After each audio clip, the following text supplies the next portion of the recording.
Hi there, it's Jenny, and I am back today to share with you how I am planning in my big Happy Planner teacher planner.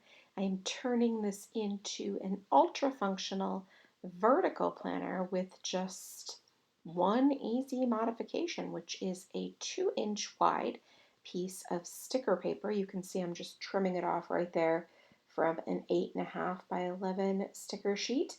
I simply just cut it, put the 8.5 in the length right there, and boom, now that whole side is white. It's super easy, and I can modify it the way that I want to. I am going to use these sticker sheets from, I think her name is now Nerdy Gal Studio, but I'll link her up below. And then I pulled out these stamp sets that I thought would coordinate with the overall theme of the stickers, and yeah, that's what I'm going to use for my decoration this week. Now I am labeling my rows, which is the top one is important. So things that I need to make sure to remember, not forget.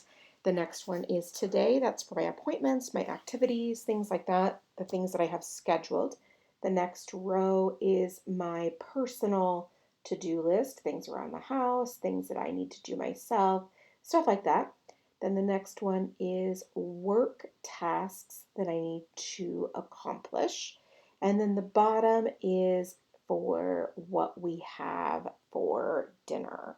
I don't always get to the dinner box. I'm not going to lie. Sometimes that's, the thing that has to go. So that's all right. If I am missing something in a week, that seems like an acceptable thing. Now this stamp, oh my gosh, do you see how cute this is with the ghost holding like a little sign? He is from a Pretty Pink Posh stamp set, and I will link him up below. But then I'm using a little tiny word that says dinner to go in the sign, and it's just the cutest. Now the sticker kit came with these date covers. Obviously I'm not covering anything, I'm just putting the dates at the top. And then I'm using these itty bitty little date stickers from Sunshine Sticker Co., which is no longer in business. So you can't get those, but they're tiny, like 1/4 of an inch. So if you wanted some little circle ones, I'm sure you can find other shops that sell 1/4 of an inch sticker sheets. Yes, my phone is in the way. I have to move that. I'm not sure what I was doing, thinking, whatever, but sometimes it happens, right?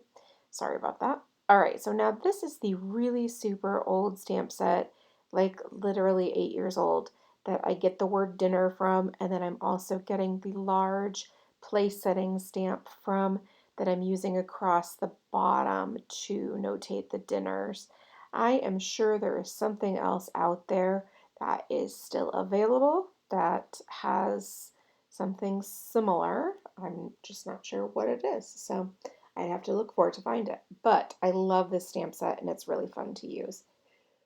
It's hard to see. I'm using this really light blue ink from the stamp market across the bottom. It might be Breeze. It's either Breeze or Coastal, but I think it's Breeze. And it's just really hard to see on the camera. It doesn't pick it up very well.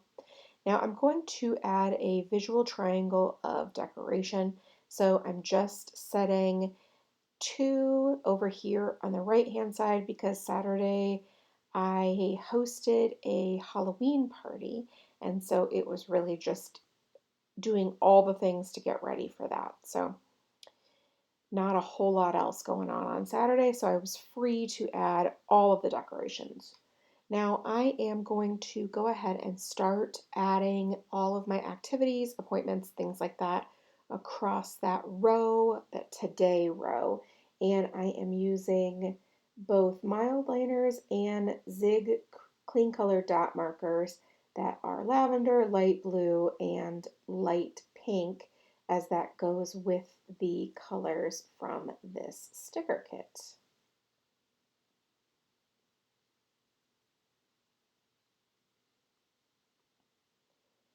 Now I do highlight before I write. I don't think I have to. However, it's just sort of habit on my part. I've been doing it this way for so long, back when I needed to for so that the ink didn't bleed, like when I highlighted over it. I don't think that's a problem with this current situation, but it's now just how I do it. So it works out okay for me. I love using the dot markers just as a bullet point for them to stand out, not as a checklist. I don't obviously need to check those off when I go to them, but I do just like them to stand out that way. I also use them for the exact same thing up in that top box, to that top row, I'm sorry, to notate the things that must get done that day and make sure that they stand out a little bit more. I like to highlight the today box. I started that when I was also keeping track of some of my sons, my older sons, things that were going on that he was doing. And I was keeping track of those just so I could be aware of, like, oh, he was working at this time or whatever, mostly for meal planning purposes, if I'm going to be perfectly honest.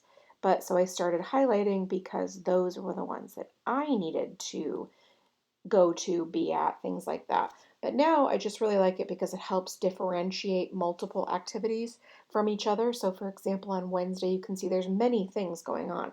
So if I just wrote all of those down, it would be harder for my eye to tell where like one started and one ended. So this way it's just much easier to keep those separated. And quite frankly, I like adding lots of color to the page, and so this is a fun way to do that. I find that the mild liners these days have so many different varieties of colors that you can match just about anything, and I use them so much. I have no guilt about purchasing different color packages and things like that because I absolutely use them every day. So yeah, I mean, if you're using something, then obviously it was a need or a necessity, am I right? I like to use the Sharpie pens. I love a felt tip pen, so like the Sharpie pen or a Papermate Flare. And while I really like the Papermate Flare, it just makes, because the tip is bigger than the Sharpie pen, it just makes my handwriting have to be even bigger than it already is in order to not be a mess. So the Sharpie pens really are a happy medium for me.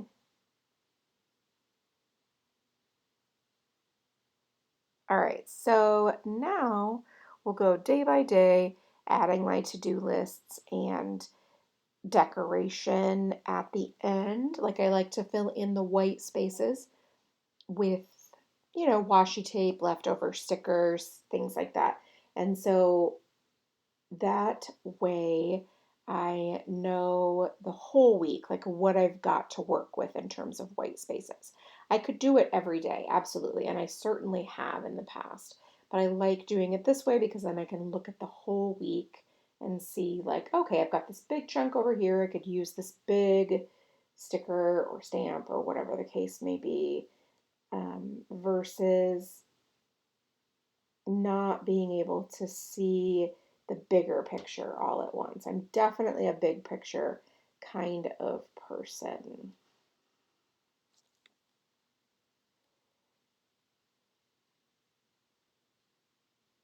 I am also a list kind of person. So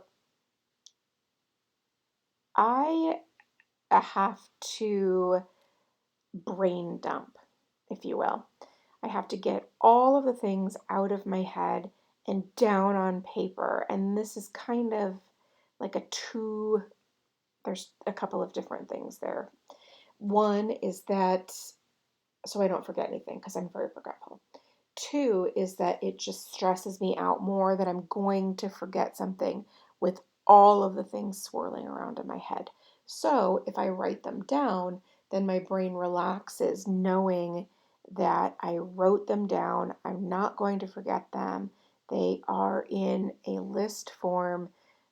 So that's one of the reasons why I'm really pretty regimented about my listing and my to-do lists and things like that, because then that way I know I can bring myself some peace, and then also I know that I get all of the things done versus forgetting about them. So I'm a big fan of putting all of the things on the list, even if it's load the dishwasher, scoop the dog poop, things like that, that seem like, why do you need to write that down? That's kind of a no-brainer. Absolutely, it's a no-brainer, but it just helps relieve my mental load.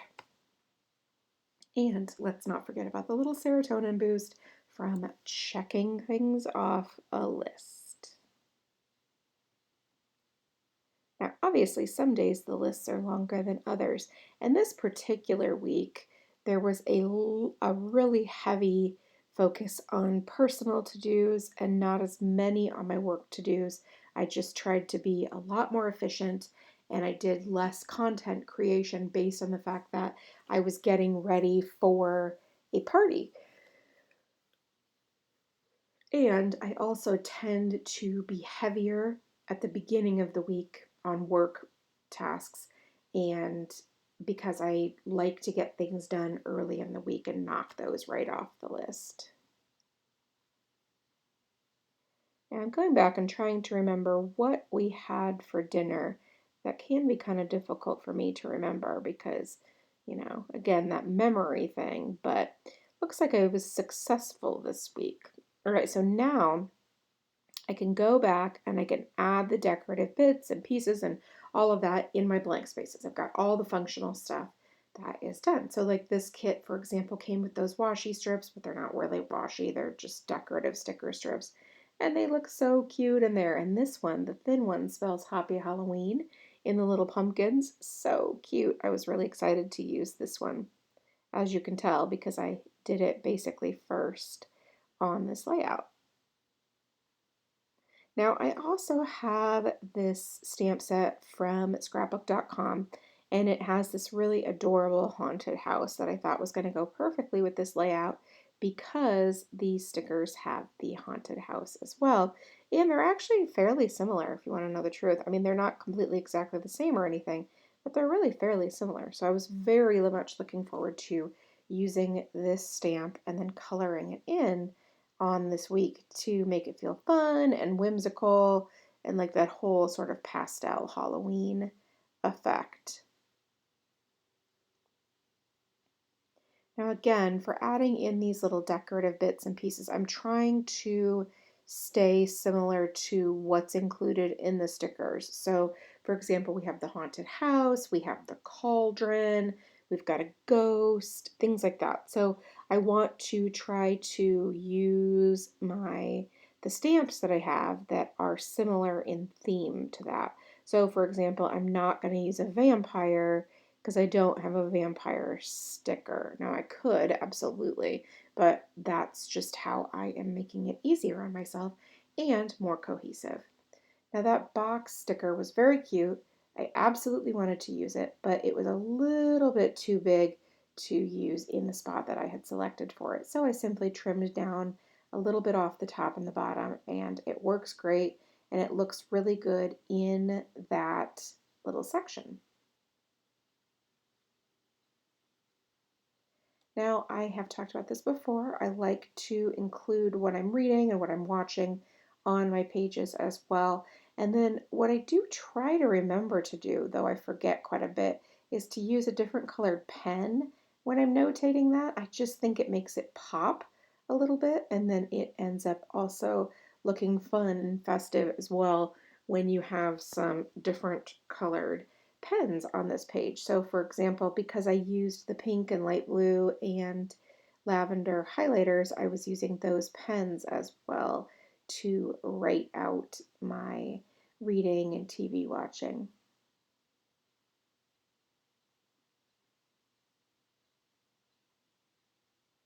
Now, ordinarily I might use a little bit more colored stamping ink for the exact same reason, except for this week I knew that I wanted to color in some of the stamped images, and so I stuck with black so that that would be the easiest way to do so.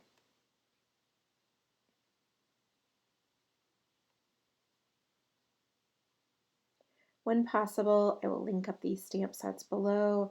They're not all still available, sadly. Some of them are fairly old and you cannot purchase them anymore, which is too bad because they're very, very cute. And they are just the perfect size for this use. You can really get in there and fill some of those blank spaces. Am I right? I love how that all turned out.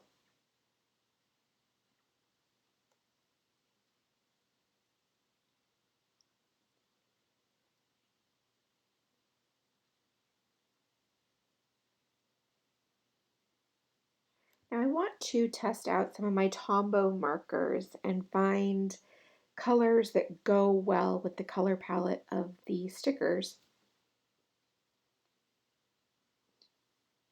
That can be hard to do, so that's why I'm using this little scratch paper or little notepad from Cocoa Daisy just to color a little swatch of the ink so I can see if it matches with the colors from the stickers. Now, obviously, I have a lot of them, and I have to go through all of them to make sure that I'm finding all of the lightest pastels.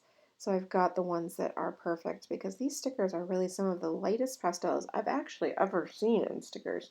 They're very, very pale, but I really like them. I think they look fun and playful and very whimsical.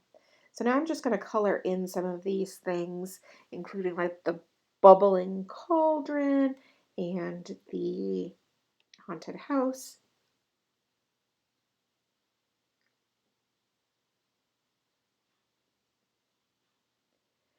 I always forget how fun it is to color, and especially it just takes a few minutes in an instance like this as well, like to color in these little stamped images on my planner because there's just a few of them, right?